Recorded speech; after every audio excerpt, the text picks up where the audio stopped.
제목은요.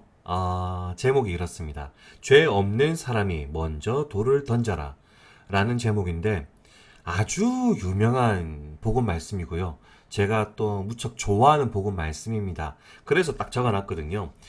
오늘 복음 정말로 좋은 복음이니까 한번 느껴가 보면서 오늘 복음 말씀 따라가 보면 좋을 것 같습니다.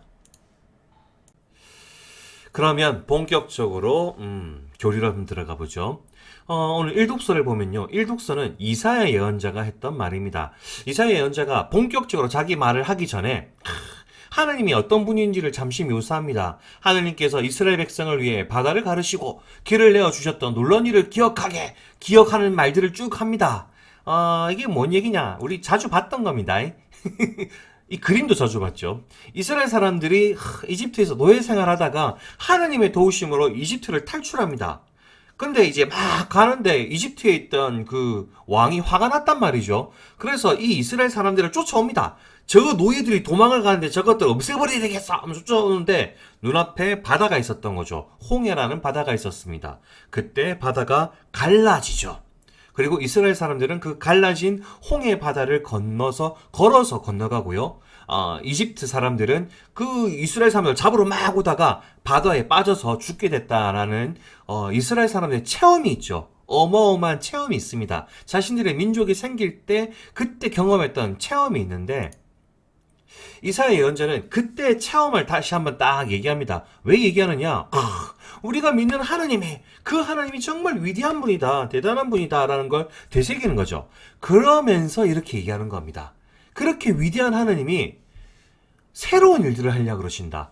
그러니 예전의 일들은 기억하지 말고 보라, 내가 새 일을 하려 한다. 하나님께서 이전 것들 말고 이제 새로운 것들을 하실 거야. 그 위대한 하나님이 하실 거야. 라는 이야기를 이사야 예언자가 얘기하는 거죠. 근데 그 새 일이 뭘까요? 새 일이 뭐 적혀있죠. 적으십시오. 별표 치십시오.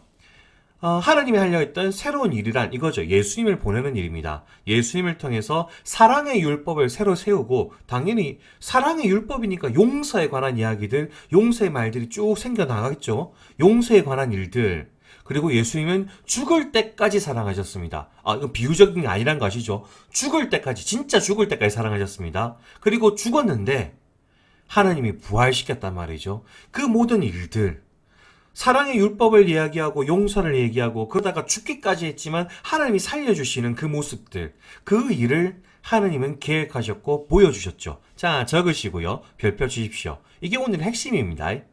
하나님은 그 새로운 일을 하셨습니다. 우리가 아는 하나님은 바로 그런 분들이죠. 그리고 오늘 복음이 이 일을 하셨던 예수님을 가장 잘 드러내는 아주 아름다운, 아주 훌륭한 복음이라고 생각합니다. 자, 오늘 복음으로 바로 가보죠. 오늘 복음에는 가늠한 여인이 나옵니다.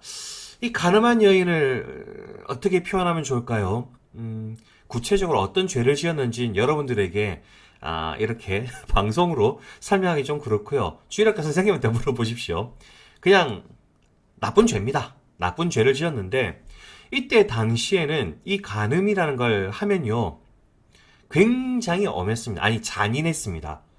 사형을 집행하는데 돌에 맞아 죽는 게 이때 법이었습니다. 굉장히 잔인했죠. 예수님께서 사랑을 얘기하고 용서를 얘기하고 있으니까 그 예수님 주위에서 예수님 괴롭히고 싶은 사람들이 있었습니다. 이 사람들이 예수님 앞에 가늠한 여인을 딱 데리고 옵니다. 그리고 얘기하는 거죠. 예수님, 당신이 사랑 얘기하고 용서 얘기하는데 이 여자는 법적으로 봤을 때 돌에 맞아 죽어야 됩니다. 우리 같이 돌을 던져서 죽입시다. 라고 예수님을 괴롭힌 거죠. 시험해봤다, 함정을 봤다, 등등등등 예수님을 괴롭힙니다. 그러자 예수님이 어떻게 반응하시느냐? 쭈그려 앉아서 돌바닥에다가 흙바닥에다가 뭔가를 쓰기 시작하십니다. 무엇을 썼는지는 아무도 모릅니다. 뭐 제발 뭐 이런 말을 썼다는 사람도 있고요. 하여간 뭘 썼는지 모릅니다. 그냥 쓰고 계십니다. 그러니까는 사람들이 답답하잖아요. 야, 지금 저 여자 돌로 쳐 죽여야 되는데 왜 말도 안 하고 가만히 있고 저 이상한 거 쓰고 뭡니까? 그러자 예수님이 쓰던 걸 멈추고 사람들에게 이렇게 말씀하십니다. 같이 한번 읽어봅시다. 너희 가운데 죄 없는 자가 먼저 저 여자에게 돌을 던져라. 한번 더 읽어볼까요? 너희 가운데 죄 없는 자가 먼저 저 여자에게 돌을 던져라. 멋있는 말씀이죠. 야, 저 여자 단죄하고 싶은데 처벌하고 싶지? 오케이. 죄 없는 사람들부터 돌을 던져봐라. 라고 얘기하신 겁니다. 그러자 어떻게 되느냐? 나이 많은 자들부터 시작하여 하나씩 하나씩 떠나갔다. 우리 친구들은 새로웠던 세월들이 좀 짧겠죠. 근데 여러분들보다 부끄럽지만 시무님은 오래 살았고 아마 지은 죄가 더 많을 겁니다. 40년 넘게 살았으니까 여러분들보다 훨씬 많은 죄를 짓고 살았겠죠. 이 자리에 있던 어른들도 똑같았던 것 같습니다. 나이 많은 분들부터 하나씩 하나씩 떠나갑니다. 아무도 돌을 던지지 않고 떠나갑니다. 그리고 난 다음에 예수님께서 흙바닥에 글을 계속 쓰고 계셨죠. 막 쓰고 계시다가 여인에게 말씀하십니다. 여인아, 그 자들이 어디 있느냐? 너를 단죄한 자가 아무도 없느냐? 그러자 여인이 이야기합니다. 선생님, 아무도 저를 단죄하지 않았습니다. 그리고 예수님이 이렇게 말씀하시죠. 나도 너를 단죄하지 않는다. 가거라. 그리고 이제부터 다시는 죄 짓지 마라. 라고 여인을 용서하시고 여인이 새로운 길을 갈 수 있도록 안내해 주시고 보내주십니다. 그게 오늘 복음에 나오는 예수님의 모습이죠. 그야말로 용서의 사랑의 모습이죠. 그래서 기억하셔야 되는 겁니다. 오늘 복음의 핵심, 오늘 교리의 핵심은 이겁니다. 예수님은 사랑의 율법을 보여주셨다. 당연히 용서가 따라오는 용서와 관계된 사랑의 율법을 보여주셨다. 언제까지? 당신이 죽을 때까지. 당신이 죽을지라도 보여주셨던 겁니다. 그리고 하느님은 그런 예수님을 부활시키셨죠. 적으십시오. 그리고 이러한 이야기는 오늘 복음에 이제 쭉 정리되어 있는데 한번 줄 거 봅시다.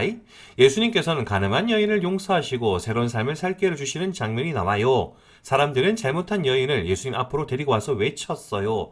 이 여인을 돌로 쳐야 합니다. 하지만 예수님께서는 말씀하셨지요. 자, 줄 것입시오. 아주 멋있는 말 아닙니까? 줄 것입시오. 너희 중에 죄 없는 사람이 먼저 돌을 던져라. 예수님은 사랑과 용서의 말씀을 보여주신 거죠. 행동도 보여주신 겁니다. 그리고 오늘 이 독서도 사실은 이런 예수님을 기억하는 사도 바오로의 이야기입니다. 사도 바오로는 아시는 친구는 다 아시겠지만 원래 여기 적혀있죠. 율법을 지키는 것이 가장 중요하다고 생각하고 예수님을 믿는 사람들을 괴롭혔던 사람이다 라고 오늘 주보에 나와 있는데 이 정도 아닙니다. 사도 바오로는요, 예수님을 믿는 사람들을 죽이려고 했던 사람입니다. 실제로 죽이진 않았습니다. 근데 죽이기 직전까지는 갔습니다. 죽이려고 했습니다. 그런 사도 바오로가, 사도가 되기 전이죠. 바오로가 부활하신 예수님을 만납니다. 그리고 부활하신 예수님을 만난 다음에 깨닫게 됩니다. 예수를 믿는 것이 가장 중요한 것이구나. 왜? 그 예수님을 통해 이걸 봤거든요. 사랑의 율법, 용서, 죽을 때까지 하셨던 그 사랑과 용서를 사도 바울은 본 겁니다. 그리고 생각을 고쳐먹죠. 율법이 가장 중요해서 사람을 죽이려고 했던 바오로가 예수를 믿는 게 가장 중요합니다라고 고백하는 게 오늘 이 독서입니다. 그래서 오늘 주보에 이렇게 나와 있습니다. 한번 줄 거 가볼까요? 우리가 실수하고 넘어져도 하느님께서는 우리가 다시 일어설 수 있도록 도와주세요. 용서를 통해 우리에게 새로운 시작을 주시는 분이시랍니다. 하느님은 그런 분입니다. 여러분들 좀 잘못하고 좀 실수하셔도 하느님은 여러분들을 기다리실 겁니다. 용서하실 것입니다. 그리고 여러분들이 다시 일어나기를 응원하실 분이죠. 계속 줄 거 볼까요? 나도 너를 단죄하지 않는다. 가거라. 그리고 이제부터 다시는 죄 짓지 마라. 오늘 복음의 예수님 말씀이죠. 예수님은 이런 모습이었습니다. 그리고 하느님도 이런 분이십니다. 우리 친구들 그런 의미에서 용서받은 기쁨을 계속 기억하고 새로운 마음으로 더 사랑하며 살아가기로 다짐해 보아요 라고 나와 있는데 줄 것이고요. 이 말이 중요합니다. 용서받은 기쁨을 계속 기억하고 우리 친구들은 하느님께 용서받고 살고 있는 걸 기억하시나요? 의식하고 계십니까? 혹시 이렇게 생각하는 친구들 있지 않습니까? 내가 좀 잘못했는데 아무도 모르겠지. 내가 좀 못된 마음을 가졌는데 못된 생각을 했는데 엄마도 모르고 아빠도 모르고 다 모르겠지. 하느님은 아십니다. 하느님은 여러분들의 모든 잘못을 알고 계십니다. 하지만 그 하느님은 여러분들을 용서하십니다. 그리고 기다리고 계시죠. 그리고 응원하십니다. 여러분이 다시 일어설 수 있기를, 여러분들이 좀 잘못했지만 올바르고 훌륭하고 빛나는 길로 갈 수 있기를 하느님은 응원하십니다. 여러분들 이걸 기억하셔야 됩니다. 그리고 그것을 기억하고 느낄 수 있을 때, 내가 용서 속에서 살고 있구나 라는 걸 알고 있을 때 여러분들은 진짜로 감사하며 살 수 있을 겁니다. 왜? 하느님께서 기다려주시고 계시잖아요. 하느님께서 얼마든지 용서하고 계시잖아요. 그러니 여러분들은 얼마든지 다시 일어서셔도 됩니다. 여러분들 거짓말 좀 했다고 벼락 떨어지고요. 여러분들 뭐 잘못했다고 벼락 떨어지고요. 땅이 갈라지고요.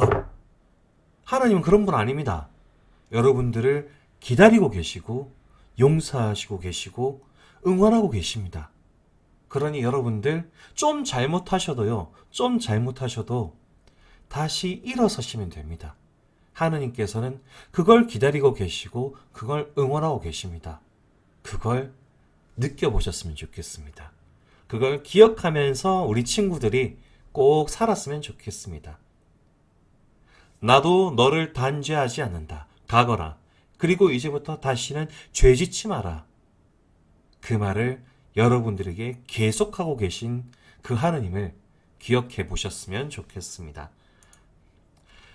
그런 의미에서 오늘 말씀 실천하기 이렇게 나와 있습니다. 용서받은 경험, 혹은 다른 사람을 용서해 준 경험이 있다면 써보아요. 잘못을 용서받은 경험 써보십시오. 다른 사람들에게 용서받은 거 좋죠. 적어보십시오. 더 나아가서 하나님한테 용서받은 것도 한번 적어보세요. 한두 개가 아닐 겁니다. 적어보십시오.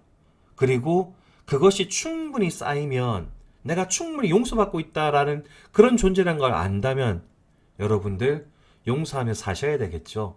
예수님이 그런 분이고 하느님이 그런 분이고 우리가 그렇게 살아가길 바라시는데, 그러니 다른 사람을 용서해 준 경험 한번 떠올려 보시고요. 적어 보셨으면 좋겠습니다. 그리고 오늘 기도가 참 좋습니다. 예수님, 제가 주님의 용서와 자비를 기억하며 다른 사람의 잘못을 비난하기보다 감싸줄 수 있는 너그러움을 가지게 해주세요. 아름다운 기도죠. 여러분들 평소에 내가 받고 있는 용서들 많이 기억하시고요. 많이 느끼시고요. 그것 때문에 많이 기뻐하시고요. 많은 희망 가지시고요. 그리고 그 힘으로 많은 사람들을 용서하셨으면 좋겠습니다. 그러면 친구들 이번 한 주 정말 많이 용서 받으시면서 많이 용서하시면서 한 주 보내셨으면 좋겠습니다. 친구들 다음 주까지도 안녕.